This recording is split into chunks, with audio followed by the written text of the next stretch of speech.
Hello friends, योद्धा defence class में आपका स्वागत है। आशा करते हैं कि आप सभी अच्छे होंगे। और मैं आज आपके लिए जीव विज्ञान मतलब बायोलॉजी का क्लास नंबर 8 क्लास 8वां क्लास लाया हूँ आपके लिए। ठीक है, ये क्लास नंबर 8 है और इसमें हम लोग क्या करेंगे, आज का पोषक तत्व के बारे में हम लोग आज पढ़ेंगे। ठीक है, आपकी सफलता ही हमारा लक्ष्य है। चलिए, इससे हम लोग ज़्यादा देर नहीं करते हैं और हम लोग टॉपिक पे आते हैं। पहले देखिए, पोषक तत्व होता क्या है। आप ये भी वर्ड जान लीजिए, ट्रोपो मतलब क्या होता है, पोषण होता है। और ट्रोपोलॉजी मतलब होता है क्या, पोषण का अध्ययन करना होता है। तो पोषक तत्व क्या होता है, जीवों की वृद्धि, विकास और जैव पराक्रम के संचालन के लिए आवश्यक तत्व। जो किसी जीव के वृद्धि या विकास करने में जो भी तत्व की आवश्यकता पड़ती है, ठीक है, या जैविक पराक्रमों की आवश्यकता पड़ती है, उसे ही हम लोग क्या कहते हैं, पोषक तत्व कहते हैं। अब देखिए, पोषक तत्व दो तरह से होते हैं।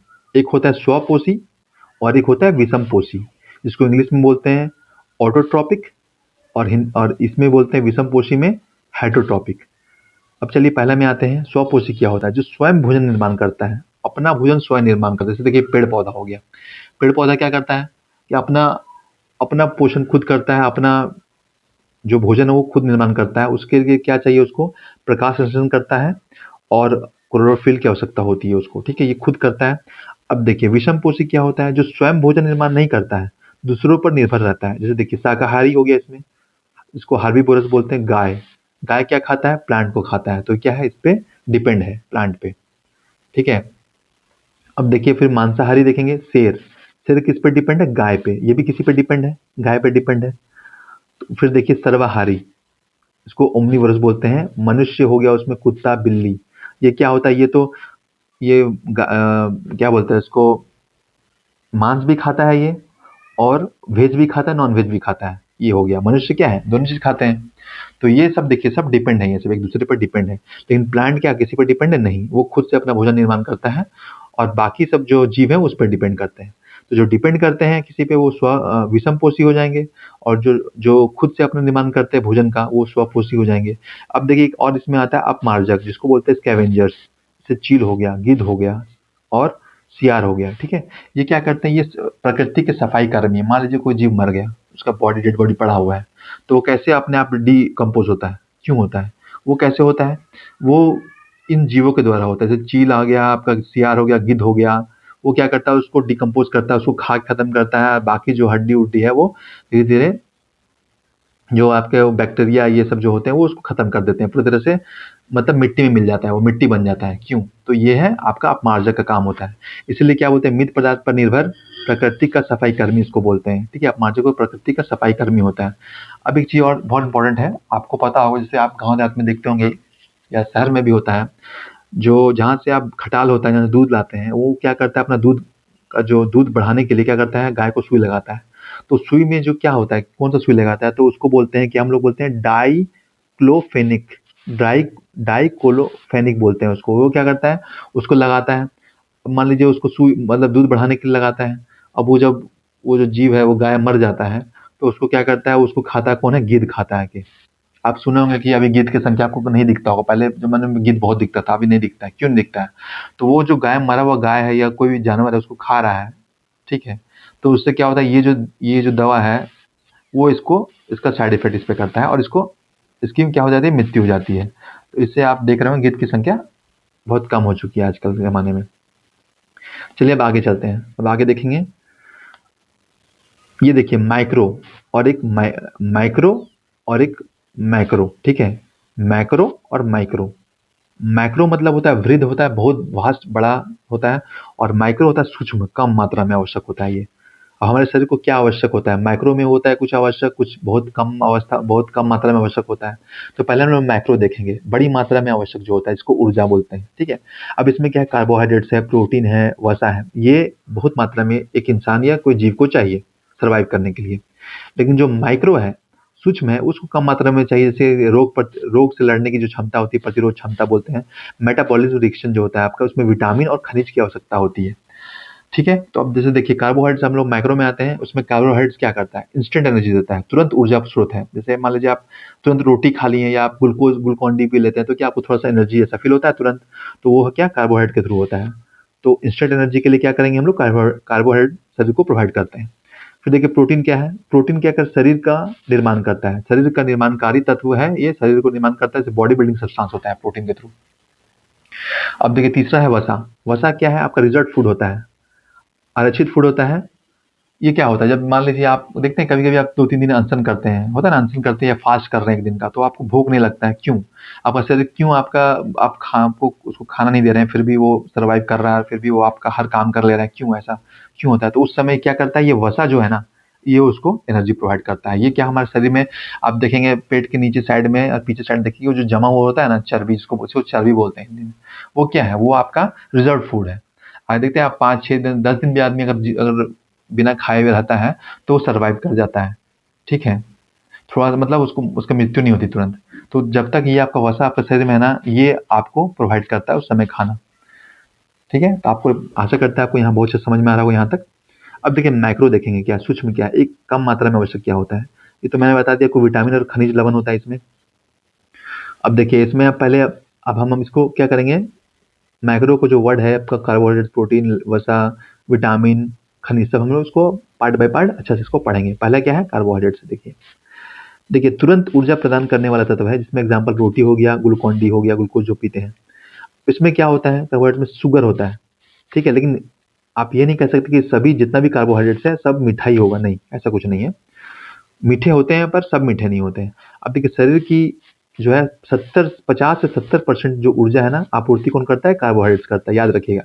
सबसे ज्यादा प्रोवाइड एनर्जी कौन करता है, शरीर को ऊर्जा प्रदान करता है, तो आप कार्बोहाइड्रेट्स पहले नंबर अरेंज करने दे देगा ये सब, और बोलेगा सबसे ज्यादा अरेंज, सबसे ज्यादा फिर उससे कम कौन है, तो आपको अरेंज करना है।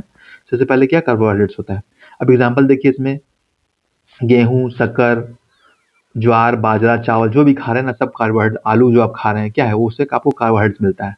अब 1 ग्राम कार्बोहाइड्रेट्स में कितना एनर्जी होता है, आपको 4.2 किलो कैलोरी एनर्जी होता है। अब इस शर्करा में क्या क्या हो जाएगा, कार्बन हो जाता है, हाइड्रोजन होता है, ऑक्सीजन होता है, ये मिलके आपका एक कार्बोहाइड्रेट्स बनता है। अब कार्बोहाइड्रेट्स भी कितना तरह का होता है, 3 तरह का कार्बोहाइड्रेट्स होता है। एक देखिए मोनोसेकेराइड होता है, जिसमें एक शर्करा रहेगा।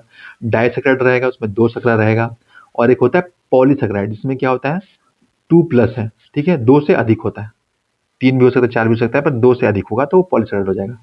अब चलिए हम लोग आप पहले मोनोसेकेराइड देखते हैं क्या होता है। आपको ये फॉर्मूला CnH2nOn जो होता है, इसमें N को N पे 6 रख दीजिए, तो क्या आएगा, C6H12O6 आ जाएगा। ये ग्लूकोज का रासायनिक फार्मूला है, उसको ब्लड शुगर भी बोलते हैं, याद रखिएगा। ग्लूकोज का जो रासायनिक फार्मूला भी होता है क्या बोलते हैं, वो ब्लड शुगर भी हम लोग ग्लूकोज को ही बोलते हैं। अब इसमें देखिए फ्रुक्टोज होता है, इसको फ्रूट शुगर बोलते हैं, एग्जाम में पूछा हुआ है। ठीक है, फ्रुक्टोज को और क्या क्या नाम से बोलते हैं, तो बहुत 4 ऑप्शन दे देगा, उसमें फ्रूट शुगर रहेगा, तो आपको क्या मानना है, फ्रूट शुगर। फ्रूट शुगर मतलब फ्रुक्टोज, ऐसे याद रखिए। अब बी में देखेंगे ग्लैक्टोज जो होता है, ग्लैक्टोज क्या होता है, ब्रेन शुगर होता है। ये सब शुगर ही है, सेक्राइड क्या है, शुगर ही है, पर उसमें ब्रेन शुगर है, कोई फ्रूट शुगर है, सब मिठाई होता है ये सब। तो ग्लैक्टोज क्या है, आपका ब्रेन शुगर हो गया, और फ्रुक्टोज हो गया फ्रूट शुगर। चलिए अब हम लोग आगे बढ़ेंगे, डाइसेक्राइड देखेंगे। डाइसेक्राइड देखिए क्या है, सुक्रोज जो होता है, ग्लूकोज प्लस फ्रुक्टोज से मिलकर सुक्रोज बनता है। माल्टोज क्या है, ग्लूकोज प्लस ग्लैक्टोज से मिलकर क्या बनता है, आपका माल्टोज बनता है। ठीक है, अब तीसरा क्या है, लैक्टोज।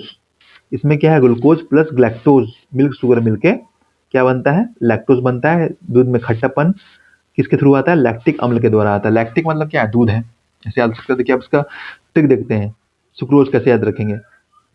GF गर्लफ्रेंड पर शक नहीं करना है वो, ठीक है, गर्लफ्रेंड G से हो गया ग्लूकोज, और F से हो गया फ्रुक्टोज, और शक मतलब क्या हो जाएगा, सुक्रोज, ऐसे आप याद रख सकते हैं। दूसरा देखिए माल्टोज, GG माल है, ऐसे बस ट्रिक है याद करने के लिए, ठीक है, और मेरा कोई सेंस नहीं है, बस आपको कैसा याद कराना है, ये मेरा सेंस है कि आपको याद हो जाए। देखिए माल्टोज क्या है, ट्रिक है इसका, GG माल है, जी से क्या हो जाएगा, ग्लूकोज हो जाएगा, और जी से ग्लूकोज हो जाएगा, उसको माल, माल से माल्टोज हो जाएगा। लैक्टोज तो आपको ऐसे याद रहेगा, दूध से है, लैक्टोज तो आपको पता है दूध से है, ग्लूकोज और ग्लैक्टोज। ठीक है, आगे चलिए देखिए पॉलीसेकेराइड देखते हैं। पॉलीसेकेराइड मतलब क्या है, 2 से अधिक शर्करा मिलेगा तो वो पॉलीसेकेराइड होगा। उसमें क्या देखिए, पहला है स्टार्च, मांड जिसको बोलते हैं, पौधों में भोजन का संचय करता है, ये पता है आपको, पौधों में भोजन का संचय करता है उसको स्टार्च और मांड के थ्रू। ग्लाइकोजेन क्या करता है, जीव जंतु में भोजन का संचय करता है, ये पूछा हुआ क्वेश्चन है। ये पौधों में भोजन का संचय किसके थ्रू होता है, तो आपको ऑप्शन में दिया रहेगा, तो स्टार्च है तो मांड, ठीक है। और पूछेगा जीव जंतु में भोजन का संचय किस तरह से होता है, तो ग्लाइकोजन के थ्रू होता है, ठीक है। और पौधे में सेल वाल किसका होता है, तो सेलुलोज का बना होता है, ठीक है। सेल वाल पौधे में कैसे बना होता है, तो सेलुलोज का बना होता है। और कवक में सेल वाल काइटिन का बना होता है। एक चीज और याद रखिएगा कि जीवाणु जो होता है, जीवाणु का सेल वॉल जो कैसे बना होता है, उसको बोलते हैं पेप्टिडोग्लाइकॉन, ठीक है। पेप्टिडोग्लाइकॉन बोलते हैं जीवाणु में। काइटिन बनाता है कवक में, सेलुलोज पेड़ पौधा में रहता है। ग्लाइकोज ग्लाइकोजन होता है जीव जंतु में भोजन संचय करता है, और स्टार्च मांड होता है पौधे में भोजन संचय करता है। तो फ्रेंड्स, आपको यहाँ तक बहुत अच्छे से समझ में आ रहा होगा। चलिए आगे चलते हैं। अब इंपॉर्टेंट पॉइंट्स देखेंगे। देखिए, आप टेबल शुगर आप जानते हैं, जो आप देखते हैं बहुत सारा मिठाई मिलता है दुकान में, फ्री शुगर लिखता है ना, या आप कुछ ले रहे हैं दुकान में कुछ मीठा चीज, तो उसमें लिखता है फ्री शुगर, ठीक है, कोई शुगर उसमें ऐड नहीं है ऐसा। तो उसमें क्या यूज होता है, यही सब यूज होता है उसमें। अब देखिए यहाँ पे टेबल शुगर जिसको बोलते हैं, टेबल शुगर, चीनी, इनवर्ट शुगर, ये तो सुक्रोज हो गया, ठीक है। अब प्राकृतिक रूप से सबसे मीठा जो होता है, प्राकृतिक रूप से मीठा पूछा हुआ एग्जाम में, ये हुआ फ्रुक्टोज होता है। बोलेगा प्राकृतिक रूप में सबसे मीठा सक्रोज कौन सा होता है, सकरा कौन सा होता है, तो फ्रुक्टोज बोलना है, ठीक है, आंसर फ्रुक्टोज जाएगा। एटीपी क्या करता है, ऊर्जा ऊर्जा प्रदान करता है, ऊर्जा का स्रोत है। तो एटीपी का फॉर्म क्या है, एडिनो ट्राइफॉस्फेट, ठीक है, एडिनो ट्राइफॉस्फेट। अब देखिए राइबोज C5 होता है इसमें, तो इसको पेंटोज बोलते हैं। और ग्लूकोज C6 होता है, तो इसको हेक्सोज बोलेंगे, याद रखिएगा। अब देखिए कृत्रिम मधुर जो हम लोग आर्टिफिशियल जो बनाते हैं, स्वीटनर जो बनाते हैं, वो क्या है, शुगर फ्री नेचुरल बोलते हैं इसको, मीठा, पर इसमें शुगर नहीं होता है, पर वो मीठा लगता है। अब मोटापा मधुमेह जो होता है, हम डायबिटीज से बचाव के लिए इसको यूज करते हैं, ठीक है। अब देखिए एग्जाम्पल में क्या हो जाएगा, सुक्रोलोज हो जाएगा और सैक्रिन हो जाएगा। सैक्रिन याद है, आप जो आप जूस पीते हैं ना आजकल मार्केट में, उसमें क्या रहता है, चीनी डालता है क्या, 10 रुपए में वो जूस दे रहा है, 20 रुपए में जूस दे रहा है, कहाँ से दे रहा है वो उसमें क्या करता है, सैक्रिन डालता है। आपको एक चम्मच भी नहीं, एक चम्मच का आधा से भी आधा वो डालता है, उससे इतना मीठा होता है जितना आपका 2 चम्मच चीनी डालेगा उतना मीठा आएगा, उतना उसका आधा आधा चम्मच का आधा, ठीक है, 1/4 डालेगा तो उतना मीठा होता है। देखिए तो ये बहुत ही सब हानिकारक है। अब स्पार्टम देखिए कि यूज होता है, ये क्या करता है, कैंसरकारी होता है, ये इसको ज्यादा यूज करने से ना व्यक्ति को कैंसर भी हो सकता है। तो ये आर्टिफिशियल चीज है, ये सब आपको कहीं ना कहीं नुकसान ही कर रहा है, ठीक है। तो इसको याद रखना है आपको। अब आइए हम लोग प्रोटीन में आते हैं।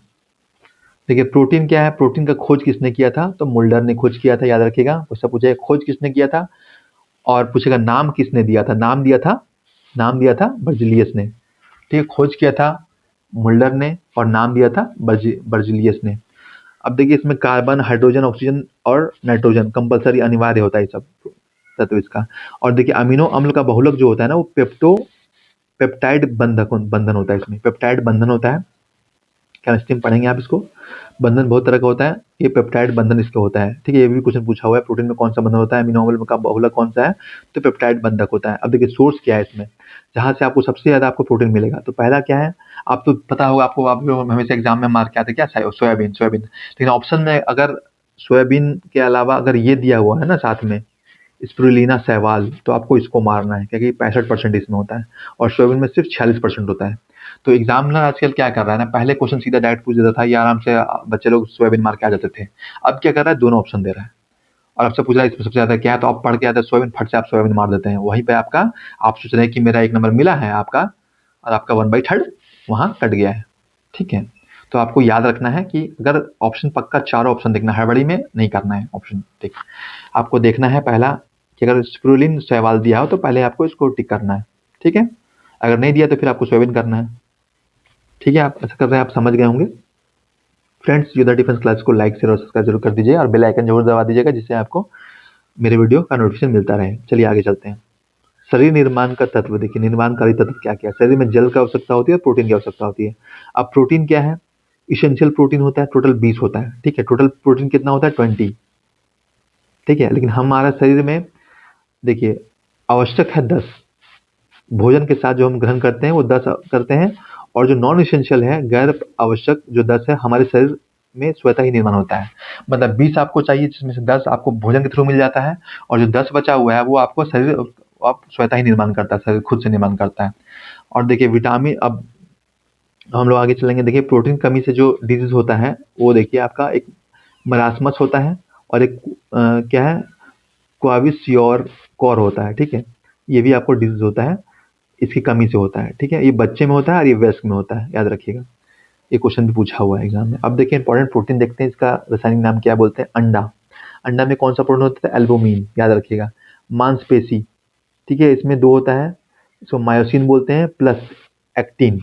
दूध में तो आपको केसिन रहता है। नाखून, सींग और खुर और बाल जो है इसमें केराटिन रहता है। गुणसूत्र में आपका हिस्टोन रहता है।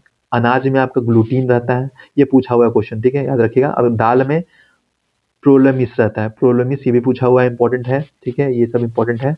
और हड्डी में ये भी पूछा हुआ है, ऑस्टिन होता है। और आपका एक और पूछता है, नाखून वाला ही पूछता है, मांसपेशी वाला ही पूछता है, दूध वाला ही पूछता है, मतलब सब आपका इंपॉर्टेंट है। यहाँ पे सब इंपॉर्टेंट ही कराया गया है आपको, आप कोशिश करिए सब याद कर लीजिए। देखिए ब्लड, शर्करा, इसमें क्या होता है, ग्लोबिन, हीमोग्लोबिन। ठीक है, अब ये क्या होता है, रक्त का थक्का जमने के लिए क्या होता है, ब्लड क्लोटिंग करने के लिए थ्रोम्बोप्लास्टिन या प्रोटीन और फाइब्रोबिनोजिन होता है। और रक्त का थक्का जमने से रोकना। तो रक्त का थक्का, मान लीजिए शरीर के अंदर आपका रक्त का थक्का जम जा रहा है, रक्त जम जा रहा है, तो फिर आप सर्वाइव नहीं कर पाएगा। तो शरीर में ना जमने के लिए क्या रहता है, आपके शरीर में हेफरिन रहता है, जो आपका शरीर के अंदर ब्लड क्लॉटिंग को रोकता है। अब वही अगर बाहर आ जाएगा ना, बाहर ब्लड आता है तो क्या होता है, थ्रोम्बिन की तरफ से वो फट से क्या करता है, ब्लड क्लॉटिंग कर देता है। मान लीजिए आपका कहीं कट गया तो खून बाहर निकल रहा है, तो वो क्या देखते हैं, अपने आप वहाँ पे क्या होता है, वो खून जम जाता है। ब्लड क्लॉटिंग कैसे हो जाता है, तो ये फाइब्रिनोजिन या थ्रोम्बोप्लास्टिन सबको बोलते हैं। ठीक है, इसके थ्रू होता है, ये उपस्थित होना चाहिए उसमें। अब आइए आगे चलते हैं, वसा देखते हैं। वसा क्या है, लिपिड इसको बोलते हैं। लिपिड देखिए, लिपिड भी आपका दो तरीका का होता है। ये क्या है, एक तरह से रिजल्ट फूड है, आपको बताए थे पहले ही। सर्वाधिक ऊर्जा इसमें बोलते हैं 1 ग्राम में 9.2 किलो कैलोरी होता है, याद रखिएगा इसको। सर्वाधिक ऊर्जा कितना है, 1 ग्राम में 9.2 किलो कैलोरी। अब 3 वशीय अम्ल होता है प्लस 1 ग्लाइसरॉल होता है, तीनों मिलके क्या बनता है, वसा बनता है। जल में अघुलनशील होता है वसा। कार्बनिक तरल में घुलनशील होता है, कार्बनिक तरल में घुल जाता है लेकिन जल में नहीं घुलता है, ये वसा है। अब देखिए वसा दो तरह का होता है, एक संतृप्त होता है मतलब सेचुरेटेड होता है, एक असंतृप्त होता है, इसको हम लोग बोलते हैं अनसेचुरेटेड। अब देखिए सैचुरेटेड जो होता है वो एक कार्बन होता है, सिंगल बॉन्ड होता है, सिंगल बॉन्ड होता है इसके बीच में। अब इसमें देखिए सर्दी में ये क्या करेगा, जम जाएगा, गर्मी में क्या हो जाएगा, पिघल जाएगा। जैसे इसका एग्जाम्पल क्या है, घी है, देखते होंगे घी सर्दी में जम जाता है, गर्मी में पिघल जाता है। नारियल का तेल एग्जाम्पल उसी का है। फिर ताड़ का तेल हो गया, मक्खन हो गया, क्या होता है, सर्दी में जम जाता है। अब देखिए एक चीज इसमें समझ जाइए, ये हानिकारक क्यों होता है, बैड फैट्स को क्यों बोलते हैं। ये कोलेस्ट्रॉल जमा होता है इसमें, इसको बोलते हैं लो डेंसिटी लिपोप्रोटीन। अब इसको क्यों बोलते हैं हम आपको बताते हैं। देखिए अगर आप फिजिकल वर्क बहुत कम कर रहे हैं, ठीक है, आप फिजिकल वर्क नहीं कर रहे हैं, आपका काम है ड्यूटी, आपका बैठ के काम करना है, ठीक है, आपका फिजिकल वर्क ज़्यादा बहुत कम से कम हो पा रहा है, तो आप कोशिश करिए कि ये सब चीज़ ना खाएं। ठीक है, ये सब चीज़ का यूज़ कम से कम करें। क्यों होता है ऐसा, अगर आप इसको यूज़ कर रहे हैं, आपका शरीर से पसीना नहीं निकल रहा है, इसको ये जो बर्न नहीं हो रहा है ये चीज़, तो क्या होगा, ये आपका शरीरों में ये आपके जाके जमेगा। ठीक है, जम जाएगा और जम के क्या करेगा, आपका जो ब्लॉक हार्ट अटैक क्यों होता है, ये क्या करता है, आपका जो नली है हार्ट का उसको ब्लॉक कर देता है जाके। उसमें देखिए आपका अगर शरीर, आप ब्रेन में आपका अगर ऑक्सीजन नहीं जा पा रहा है, O2 सब जगह नहीं पहुंच पा रहा है, ब्लड सर्कुलेशन आपका नहीं हो पा रहा है, तो क्या होगा, स्वाभाविक से अगर बॉडी में अगर आपका O2 नहीं पहुंच पाया सब जगह, तो वो आदमी का मृत्यु हो जाएगा, तुरंत हार्ट अटैक आ जाता है। ठीक है, स्ट्रोक लग जाता है, क्यों लगता है, तो इसका कारण होता है। डॉक्टर अब बताते हैं अगर आप फिजिकल वर्क नहीं कर रहे हैं तो इसको कम से कम, ऐसा नहीं कि नहीं करना, करना है पर कम लिमिटेड में करना है। आपको क्या यूज करना है, तो आपको अनसेचुरेट करना है, असंतृप्त करना है, क्योंकि इसमें कार्बन में डबल बॉन्ड और ट्रिपल बॉन्ड होता है इसमें। देखिए सर्दी में या गर्मी में कोई जैसा है ये तेल वैसा ही रहेगा, जैसे आपका सरसों का तेल हो गया, मूंगफली का तेल हो गया, सूरजमुखी का तेल हो गया, मछली का तेल हो गया, सब सेम ये जैसा है वैसे रहेगा। ये क्या है, कम हानिकारक होता है, हानिकारक ये भी है पर कम है, उससे इससे इसके रिस्पेक्ट में कम है। गुड फैट इसको बोलते हैं, क्यों, हाई डेंसिटी लिपोप्रोटीन इसमें होता है। अब देखिए मछली का तेल जो है, ठीक है, मछली का तेल देखिए इसमें ओमेगा 3 फैटी अम्ल होता है, ये याद रखिएगा, ये पूछा हुआ एग्जाम में क्वेश्चन है। मछली के तेल में क्या पाया जाता है, ओमेगा 3 फैटी अम्ल पाया जाता है। ब्रेन में बादाम, अखरोट और मूंगफली, ठीक है, का सेवन करना चाहिए। ठीक है, इसमें इस सब में क्या यही तेल रहता है, ये जो तेल रहता है ना इसमें रहता है। देखिए वसा शरीर के ताप को बाहर नहीं निकालने देता, वसा क्या करता है, शरीर के ताप को बाहर नहीं निकालने देता। मान लीजिए आप कहीं गिर गए तो आप क्या होता है, ये आपको सपोर्ट भी करता है, आपको चोट लगने से बचाता है। ठीक है, देखिए चोट सहने के लिए भी है, ये तैयार रहता है। और ये क्या करता है, शरीर का तापमान जैसे होता है, तापमान जो 37 डिग्री सेल्सियस है वो बरकरार रखता है। ये क्या करता है, वसा का ये काम है। अब देखिए आप जब भूख हड़ताल करते हैं ना, तो ये आरक्षित भोजन होता है, ये आपको उस समय आपको एनर्जी देते रहता है, ये टूटता है उस समय, ठीक है, ग्लूकोज में टूटता है और फिर शरीर को आपको प्रोवाइड करता है। अब आइए हम लोग देखेंगे विटामिन। विटामिन बहुत इंपॉर्टेंट टॉपिक है, एग्जाम में हर एग्जाम में एक क्वेश्चन तो पक्का इससे आ जाता है। विटामिन मतलब क्या होता है? वाइटल, जरूरी, और मिनरल मतलब खनिज होता है हिंदी में। देखिए ऊर्जा नहीं देता है ये, ठीक है, ये ना माइक्रो है, ये ऊर्जा नहीं देता है, लेकिन ये आपको क्या करता है? बॉडी को रक्त मतलब क्या बोलते हैं, प्रतिरोध क्षमता बढ़ाता है, आपका मेटाबॉलिज्म रेगुलेटर है ये, ठीक है। उपचायी क्रिया रेगुलेट करता है ये। खोज किसने किया था विटामिन का? तो हॉपकिंस ने किया, याद कर लीजिएगा। नाम किसने? फंक ने दिया था। ऐसे पूछेगा खोज किसने किया विटामिन का, और ऑप्शन दोनों रहेगा, आपको याद करके आएंगे। नाम किसने? तो फंक, आप फंक मार के आ जाएंगे तो गलती हो जाएगा, इसलिए आपको याद रखना खोज किया था हॉपकिंस ने और नाम दिया था फंक ने, ठीक है। अब देखिए दो तरह का होता है, एक जल में घुलने वाला होता है और एक वसा में घुलने वाला होता है। जल में जो घुलने वाला होता है वो बी और सी घुलता है, ठीक है। और जो वसा में घुलता है उसको कीड़ा, के ई डी ऐसे याद रखिए, कीड़ा। कीड़ा से आपका जो कीड़ा है वो वसा में घुल जाता है, और बाकी जो बी सी बचा, भैंस पानी में गई गई भैंस पानी में, ऐसे याद कर सकते हैं, ये ट्रिक है। तो वो जल में घुलने वाला है, वाटर सॉल्युबल है, और ये फैट सॉल्युबल है। अब देखिए हम इसका रासायनिक नाम कैसे याद करेंगे, इसका भी एक ट्रिक है जो आपको मैं बताता हूँ। देखिए क्या है इसका ट्रिक है? रथ। रथ हो गया, रथ पर एक टॉफी। रथ पर एक टॉफी याद रखिए, आपका पूरा आपका बन जाएगा आराम से। अब देखिए रा से क्या है? रेटिनॉल हो गया, ए हो गया। था से क्या है? थाइमिन हो गया, बी हो गया। पर ए से क्या हो जाएगा? एस्कॉर्बिक अम्ल हो जाएगा, सी हो गया। और का से क्या हो जाएगा? कैल्सीफेरॉल हो जाएगा, डी से। ट से टॉफी, तो ट से क्या? टोकोफेरॉल हो गया। और फी से क्या आ जाएगा? फिलोक्विनिन, के से फिलोक्विनिन, फी से। तो आपको कितना, एक दो तीन चार पाँच छः, आपको 6 विटामिन का नाम याद हो गया रथ पर एक टॉफी से। सीक्वेंस से एकदम बैठा हुआ, देखिए A B C D E F ऐसे याद कर लीजिए। अब आइए देखते हैं हम लोग इसका थोड़ा सा ब्रीफ में देखते हैं। विटामिन ए को रेटिनॉल बोलते हैं, रासायनिक नाम इसका। बीटा कैरोटीन भी इसको बोलते हैं। बीटा कैरोटीन किसमें मिलता है? गाजर में मिलता है, ये आँख के लिए आवश्यक होता है। और अगर विटामिन ए की कमी होगा तो आपको रतौंधी रोग होगा, ठीक है, नाइट ब्लाइंडनेस, ठीक है। और फिर जीरोथेल्मिया हो जाएगा, आँख का सूखना, आँख का पानी सूख जाएगा, ठीक है। तो आपका विटामिन ए की कमी से आपको ये रोग होता है। तो आपको क्या खाना है? जब सीजन में आपको गाजर मिले तो गाजर खाना है पक्का, क्योंकि गाजर क्या करता है? बीटा कैरोटीन उसमें पाया जाता है, उससे क्या होता है आपका रतौंधी और जीरोथेल्मिया को कम करता है, मतलब सही मतलब बचाता है इससे, ठीक है। और देखिए अब जो गोल्डन राइस है ना, गोल्डन राइस सुनहरा चावल, इसमें प्रचुर मात्रा में विटामिन ए की पाया जाता है, तो इसको भी खाना है। अब देखिए एंटी इन्फेक्शन विटामिन इसको बोलते हैं, ठीक है, एंटी इन्फेक्शन विटामिन बोलता है। ये क्या होता है? अगर आपका लीवर में इन्फेक्शन है तो विटामिन ए अगर पर्याप्त मात्रा में मिल रहा है तो वो आपको उसको ठीक कर देगा। अब देखिए एक होता है, आप थोड़ा सा कंफ्यूज कर सकते हैं, नाइट ब्लाइंडनेस और कलर ब्लाइंडनेस। अब देखिए नाइट ब्लाइंडनेस में आपको पढ़ा है कि विटामिन ए कमी से होता है तो आपको रतौंधी रोग होगा, उसको नाइट ब्लाइंडनेस बोलते हैं। लेकिन कलर ब्लाइंडनेस क्या होता है? कलर ब्लाइंडनेस होता है अनुवांशिक रोग होता है, ये एक पीढ़ी से दूसरे पीढ़ी में जाता है, ठीक है। और इसके वाहक कौन होती है? महिलाएं होती हैं, और दिखता किसमें? पुरुष में दिखता है, ठीक है। तो ये अनुवांशिक रोग है, ये विटामिन ए कमी से नहीं होता है। विटामिन ए कमी होगा तो कलर ब्लाइंडनेस नहीं होगा। देखते हैं आप जब आप जैसे फिजिकल की तैयारी करते होंगे, जब आपका ये होता है फिजिकल होता है, फिजिकल पास कर गए तो आपको मेडिकल होता है। मेडिकल में पक्का आपको कोई भी एग्जाम में ना आपको ये चेक करेगा पक्का, कलर ब्लाइंडनेस मतलब अब जो बच्चा होता है ना, जो भी व्यक्ति होता है, वो लाल और हरा में उसको अंतर ही नहीं पता चलता है। लाल और हरा अगर दोनों दीजिएगा तो उसको पता नहीं चलेगा लाल कहाँ है हरा कहाँ है। तो ये क्या होता है, जब आप फायरिंग वायरिंग करिएगा ना तो वहाँ पे आपको ये बहुत दिक्कत करता है। इसलिए हमेशा एग्जाम में, मैं भी डिफेंस में हूँ, मैं भी जब मैं मेडिकल दिया था तो मेरा भी हुआ था ये। कलर ब्लाइंडनेस पक्का एक बुक होता है छोटा सा, वो पढ़ाएगा आपको, उसमें नंबर पढ़ाएगा, फिर आपको बोलेगा कि एक सांप सीढ़ी कैसा होगा, उसमें पेन से आपको मूव करना है, कहाँ कहाँ है, ऐसे कहाँ ग्रीन कहाँ क्या है, उससे पता चलता है, इससे चेक होता है कलर ब्लाइंडनेस। तो कलर ब्लाइंडनेस ये क्या है? अनुवांशिक, और इसका कोई इलाज नहीं है। अगर आपको ये है तो आप इसका कुछ इलाज नहीं है, ये अनुवांशिक है। ये माँ जो होती है वो लेडीज होती है, इसका वाहक होती है, इसको पहुंचाती है एक पीढ़ी से दूसरे पीढ़ी में, और इसमें दिखता किसमें? जीन्स में अधिकतर में दिखता है। तो ये भी याद कर लीजिएगा। चलिए आइए विटामिन डी देखेंगे। विटामिन डी की क्या है? कैल्सीफेरॉल बोलते हैं इसको। और ये सनलाइट से हमको सूरज का जो धूप है उससे मिलता है। कमी से क्या होता है? रिकेट्स रोग होता है, बच्चे में रिकेट्स हो जाता है, हड्डी कमजोर हो जाता है। और एक होता है ऑस्टियोमलेसियस जो वयस्क एडल्ट में होता है, हड्डी कमजोर हो जाता है। दोनों में हड्डी कमजोर होता है, लेकिन रिकेट्स बच्चे में होता है, और ऑस्टियोमलेसियस जो होता है वयस्क में होता है, ठीक है, इसी कमी से। विटामिन डी हार्मोन की तरह व्यवहार करता है। पूछेगा इसमें विटामिनों में सबसे हार्मोन की तरह कौन व्यवहार करता है, तो आपको आंसर क्या मानना है? विटामिन डी मारना है, याद रखिएगा। चलिए आइए विटामिन ई में आते हैं, बोलते हैं टोकोफेरॉल, ठीक है। इसका विटामिन, इसको ब्यूटी विटामिन बोलते हैं। ऐसे एग्जाम पूछ देगा, ब्यूटी विटामिन किसको होता है? विटामिन ई को बोलते हैं। कमी से क्या होता है? इनफर्टिलिटी होता है, बांझपन होता है, ठीक है।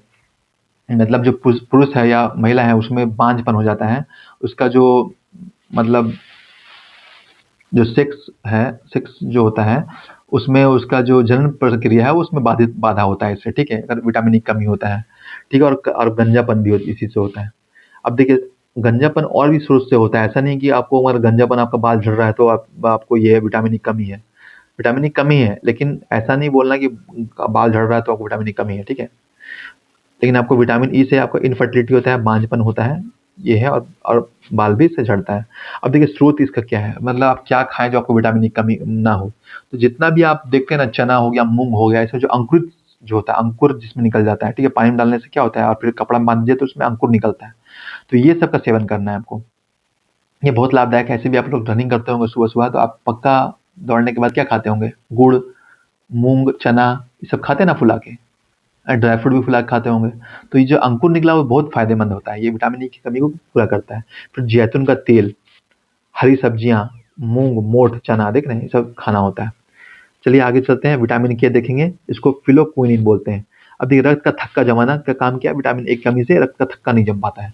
कमी क्या है? हीमोफीलिया रोग हो जाता है, ये भी आनुवांशिक रोग है, खून का थक्का नहीं जमना आनुवांशिक रोग है, शाही रोग इसको बोलते हैं। रॉयल फैमिली में होता था पहले, ब्रिटेन की महारानी जो एलिजाबेथ थी उसको पहले हुआ था, ठीक है? इसमें क्या हो जाएगा ना, मतलब आपको कट लग गया कहीं पे शरीर में, तो ब्लड निकलता है, फिर क्या होता है वहाँ पे क्लॉटिंग हो जाता है, ब्लड क्लॉटिंग हो जाता है, लेकिन वो क्या होगा? होगा नहीं, ब्लड क्लॉटिंग नहीं होगा, ब्लड आपका लगातार निकलता रहेगा, उससे क्या होता है, अगर नहीं ध्यान दिया जाए तो व्यक्ति की मृत्यु भी हो जाएगी। तो इसी में होता है विटामिन के का कमी से होता है रक्त का थक्का जमना। तो ये इसको हम लोग शाही रोग भी बोलते हैं, रॉयल फैमिली रोग भी बोलते हैं, और ये आनुवांशिक है। ये स्त्री में स्त्री दूसरे पीढ़ी में ले जाती है, स्त्री के थ्रू जाता है, और दिखता किसमें? जेंट्स में दिखता है। चलिए अब आगे चलते हैं। देखिए विटामिन सी बहुत इंपॉर्टेंट है, एस्कॉर्बिक अम्ल जिसको बोलते हैं, जल में घुलनशील होता है, बी और सी हम बताए थे, जल में घुलनशील होता है। अब ये देखिए निकलता है कैसे? मूत्र के द्वारा शरीर से बाहर निकल जाता है। अगर आप सब्जी लाए हैं, उसको धो देंगे या उसको पका देंगे, तो उससे भी आपका जो सी है नष्ट हो जाता है। देखिए गर्म करने पर सबसे पहले विटामिन सी नष्ट हो जाता है, दूध में अनुपस्थित होता है। पूछेगा विटामिन सी कहाँ पे अनुपस्थित होता है? ऑप्शन दे देगा दूध, तो आपको दूध को मार के आना कि दूध में विटामिन सी की कमी होती है। अब देखिए खट्टे पदार्थ, जितने भी खट्टे फल हैं, प्रचुर मात्रा में विटामिन सी मिलता है। बेस्ट क्या है? आंवला, नींबू, मिर्च में भी मिलता है। अब इसकी कमी से, विटामिन सी की कमी से क्या होगा? मसूड़ा से खून आना, ठीक है? गम्स ब्लीडिंग जिसको बोलते हैं, स्कर्वी रोग होता है, नाभिक रोग होता है, सेलर जो जो समुद्र में बहुत दिन तक रहते हैं ना, उसमें ये पक्का ये बीमारी होता है, विटामिन सी की कमी होता है, स्कर्वी की कमी होता है। और देखते होंगे मुंह से बहुत बदबू आता है, ठीक है? दांत से, मसूड़ा से उसका खून हमेशा आता रहता है, तो क्या है? ये इसके कारण होता है, विटामिन सी की कमी से ये स्कर्वी रोग होता है। देखिए विटामिन सी क्या है? एंटीऑक्सीडेंट विटामिन इसको बोलते हैं। ये भी पूछा हुआ एग्जाम में, प्रति ऑक्सीकरण कारक होता है, रोग से लड़ने की क्षमता, चेहरे में चमक। अगर देखिए आपको नींबू फेस में लगाता है, देखते हैं नींबू फेस में लगाता है, फिर उसको नींबू पानी पीना चाहिए। क्या होता है? चेहरे में अलग टाइप का एक रौनक आता है, चमक जैसा आता है, तो इसीलिए इसको बोलते हैं एंटीऑक्सीडेंट विटामिन। देखिए मॉर्निंग में क्या होता है? गुनगुन पानी में एक नींबू डाल के 21 दिन तक पीना है, आपको अंतर दिख जाएगा, ठीक है? ये प्रैक्टिकल है, मैं तो करता हूँ, मुझे पता, मैंने इसको हमेशा यूज़ किया है और सही में ये फ़ायदेमंद है। चलिए अब आते हैं विटामिन बी कॉम्प्लेक्स पे, ये बहुत इंपॉर्टेंट है, इसको पक्का याद कर लीजिए। ये एग्जाम में, आजकल के दौर में एग्जाम में ये ज़्यादा पूछ रहा है कि बच्चे लोग बस वो पढ़ लेते हैं, रट पर एक टॉपिक से बन लेते हैं, और इसको छोड़ देता है, इसी से क्वेश्चन पूछ देता है। देखिए कितना है? विटामिन बी से बी 12 तक है। देखिए विटामिन बी 1 को थायमिन बोलते हैं, बेरी-बेरी रोग, इसके कमी से बेरी-बेरी रोग होता है। और पॉलिश चावल में विटामिन बी 1 की अनुपस्थिति होती है, मतलब पॉलिश चावल जो होता है ना, जो हम लोग पॉलिश चावल आजकल खाते हैं, उसमें विटामिन बी 1 का कमी होता है, अनुपस्थिति होता है, इससे बेरी-बेरी रोग हो जाता है। अब देखिए बी 2 आएंगे, राइबोफ्लेविन बोलते हैं इसको। राइबोफ्लेविन होता है कैलोसिस रोग बोलते हैं, कैलोसिस रोग होता है। देखिए होंठ का फटना, मुंह में छाला आना, जिससे तो मुंह के अंदर छाला जाता है, होंठ फट जाता है, क्यों होता है? तो ये इसी कारण होता है, राइबोफ्लेविन होता है, कैलोसिस रोग इसको बोल जाते हैं, विटामिन बी 2 की कमी से होता है। अब देखिए इसको ठीक क्या आता है, डॉक्टर क्या देगा? बी का कैप्सूल देता है, बी का कैप्सूल आता है, वो इसको देता है।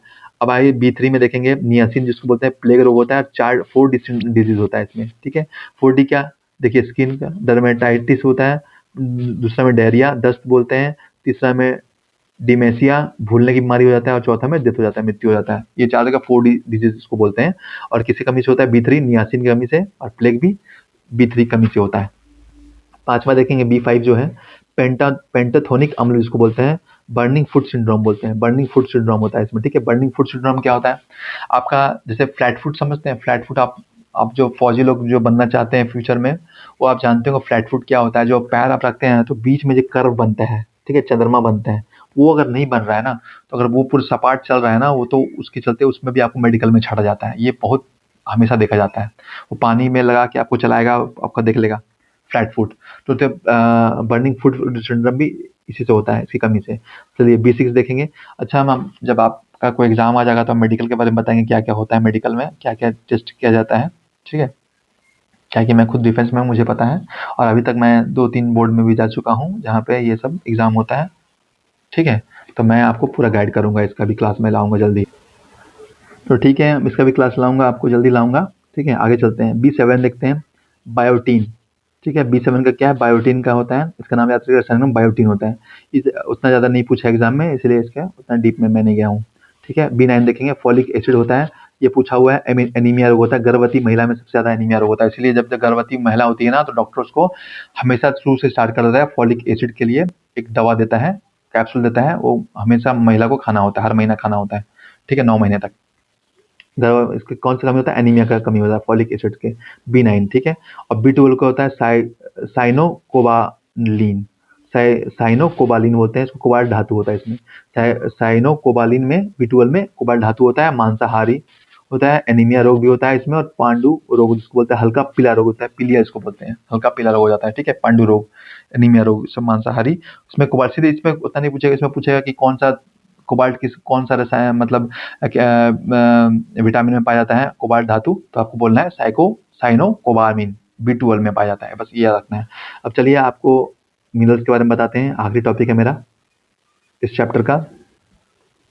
देखिए मिनरल्स, खनिज लवण देखेंगे, ऊर्जा, इसमें ऊर्जा नहीं मिलता है, खनिज लवण होता है। इसमें क्या देखिए, सोडियम पहला, सोडियम क्या होता है, रक्त दाब नियंत्रण करता है। सोडियम अगर शरीर में है तो रक्त दाब BP आपका नियंत्रण करेगा। नमक जिसे बोलता है NaCl, इसमें क्या होता है, ज़्यादा ज़्यादा नमक भी खाने से क्या होता है, BP आपका हाई हो जाता है, कम खाने से BP लो हो जाता है, तो ये सब होता है। और नियंत्रण में करने से रक्त दाब को नियंत्रण करता है सोडियम। पोटाशियम देखिए, आपका तंत्रिका तंत्र को प्रभावित करता है, तंत्रिका तंत्र के लिए हेल्प करता है, ठीक है। मांसपेशी संकुचन से रोकता है, ठीक है, नर्वस सिस्टम में।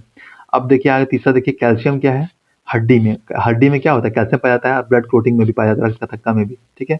अब देखिए मिल्क में भी पाया जाता है। अब देखिए 4 में फास्फोरस है, दांत में पाया जाता है, हड्डी में पाया जाता है, फास्फोरस और कैल्शियम हड्डी में दोनों पाया जाता है, दांत में भी पाया जाता है। लोहा क्या है, 5वां देखिए, हीमोग्लोबिन, ब्लड में पाया जाता है, और पालक में भी लोहा पाया जाता है। ब्लड में पाया जाता है ना, हीमोग्लोबिन क्या करता है, लोहा पाया जाता है, आयरन पाया जाता है, और पालक में पाया जाता है। छठा देखिए आयोडीन, आयोडीन कमी से क्या होता है, घेंगा रोग होता है, घेंगा रोग गोइट्री इसको बोलता है, गर्दन में जो होता है फूल जाता है, गर्दन बड़ा बड़ा जाता है। सातवां देखिएगा, क्लोराइड बोलते हैं, उसको बोलता है स्टमच में होता है, HCl हाइड्रोक्लोरिक अम्ल होता है, ठीक है। इसमें हाइड्रोक्लोरिक अम्ल ज़्यादा भी होता है तो आपको कैसा लगता है, नहीं होता है, सर पेट में आपको दिक्कत होने लगता है, तो हाइड्रोक्लोरिक अम्ल के ज़्यादा होने से ये होता है। और ये क्या करता है, क्लोरीन, हाइड्रोक्लोरिक एसिड में तो हाइड्रोक्लोरीन है ही, ठीक है। अब चलिए आइए जल में देखते हैं, चलिए देखते हैं जल। नो एनर्जी देता है, ठीक है, सामान्यतः 4 से 5 लीटर पर डे, शरीर को लगभग 65 से 75% भाग आपका पानी होता है, ठीक है। शरीर में आपको डेली 4 से 5 लीटर पानी पीना चाहिए हर डे, ठीक है, निर्जलीकरण डिहाइड्रेशन से बचने के लिए। शरीर में जल की कमी होने से क्या होता है, उल्टी दस्त हो जाता है और डिहाइड्रेशन हो जाता है। उसके लिए क्या आता है, ORS, जिसको बोलते हैं ओरल रिहाइड्रेशन सॉल्यूशन, याद करिएगा, फिर फॉर्म पूछता है, ठीक है। ORS क्या होता है, ओरल डिहाइड्रेशन रिहाइड्रेशन सॉल्यूशन। इसकी खोज किसने की थी, दिलीप महालनोबिस ने 2022 में की थी। इसको पद्म विभूषण 2022 में इनको पद्म विभूषण से भी विभूषण से नवाजा गया है, ठीक है। दिलीप महालनोबिस को इनकी खोज किया था। अब देखिए संतृप्त संतृप्त आहार क्या है, बैलेंस डाइट क्या करता है, इसमें क्या होता है, कार्बोहाइड्रेट्स होता है, वसा होता है, और प्रोटीन का निश्चित अनुपात होता है। अब देखिए स्वस्थ व्यक्ति में पर डे कितना कार्बोहाइड्रेट, 450 ग्राम होना चाहिए, कार्बोहाइड्रेट का सेवन होना चाहिए, वसा 80 ग्राम का होना चाहिए, और प्रोटीन 100 ग्राम का होना चाहिए। इससे कुपोषण से बचा जा सकता है, पोषण तत्व के का अभाव से कुपोषण हो जाता है। एक चीज और है, सीजल में क्वेश्चन पूछा होता है, सरसों के तेल जो होता है, सरसों का तेल में आजकल क्या होता है, अजीमोन का तेल मिलाने पर क्या होता है, ड्रॉप्सी रोग हो जाता है, उससे क्या होता है, मृत्यु हो जाती है। और सुने नहीं, कई बहुत समाचार में हम सुने हैं कि सरसों का तेल सेवन करने से कितने आदमियों की मृत्यु हो गई है, घर में परिवार की मृत्यु हो गई। क्यों होता है, तो वो जो तेल लाया था मार्केट से, उसमें क्या मिला हुआ था, अजीमोन, ठीक है, अजीमोन ये मिला हुआ था, इससे ड्रॉप्सी रोग होता है और उसमें व्यक्ति की मृत्यु हो जाती है। तो ये भी याद रखिएगा। चलिए क्विक रीजन देख लेते हैं, ठीक है। देखिए, क्या है क्विक रिकॉल देखते हैं। माल्टोज़, माल्टोज़ का निर्माण किससे होता है? ग्लूकोज़ प्लस ग्लूकोज़, ठीक है? जीजीमाल बताते हैं फ़ॉर्मूला, मतलब ट्रिक। स्टार्च, ग्लूकोज़ और फ्रुक्टोज़ और गैलेक्टोज़ में कौन-सा अलग है? तो इसमें देखिए, गैलेक्टोज़ सब शर्करा है, ठीक है? फ्रुक्टोज़, ग्लूकोज़, फ्रुक्टोज़, गैलेक्टोज़, लेकिन ये क्या है? स्टार्च क्या है? पॉलीसैकेराइड है। तो ये हो गया आंसर इसका, ये पॉलीसैकेराइड हो गया। संतृप्त वसा में कितना बंधन होता है? एक होता है, सिंगल बॉन्ड होता है। और मांसपेशी प्रोटीन में क्या होता है? एक्टिन और मायोसिन होता है। मांसपेशी, मसल्स में जिसे बोलते हैं। नाखून, बाल और खुर और प्रोटीन में क्या होता है? केराटिन। ये सब पूछा हुआ एग्जाम में। तो फ्रेंड्स, आशा करते हैं आप आज का क्लास आपको बहुत अच्छा लगा होगा और बहुत अच्छे से समझ में आया होगा। मैंने बहुत अच्छे से आपको पढ़ाया है, ठीक है? और आप कोई भी अगर इसमें दिक्कत होता है तो आप प्लीज़ कमेंट करिए। हाँ, आपको कुछ समझ में नहीं आया, मैंने कुछ गलत बोल दिया हो तो उसको कमेंट करिए, मुझे बताइए। मैं नेक्स्ट वीडियो में उसको सुधार दूँगा, ठीक है? और फ्रेंड्स, एक रिक्वेस्ट है आपसे, आप इस चैनल को लाइक, शेयर और सब्सक्राइब ज़रूर करें, ताकि मुझे मोटिवेशन मिले, ताकि मैं हर दिन एक नया-नया वीडियो लाता रहूँ, ठीक है? अभी थोड़ा-सा मुझे प्रॉब्लम है, इसलिए मैं थोड़ा कम वीडियो ला पा रहा हूँ, लेकिन मैं कोशिश करूँगा जल्दी मैं रेगुलर करूँ, ठीक है? और मैं पूरी कोशिश करूँगा, मैं पूरा चैप्टर यूट्यूब में पूरा पढ़ा दूँगा, ठीक है? सब पढ़ाऊँगा, पूरा जीके, जीएस मैं पूरा पढ़ा दूँगा इसमें। तो बस आपका सपोर्ट चाहिए। आप लाइक, शेयर और सब्सक्राइब कर दीजिए, चैनल को आगे बढ़ाइए, जिससे मुझे मिले मोटिवेशन और मैं आपको पढ़ाता रहूँ। चलिए आज के लिए इतना ही फ्रेंड्स, आज के लिए धन्यवाद। फिर मिलेंगे नेक्स्ट क्लास में।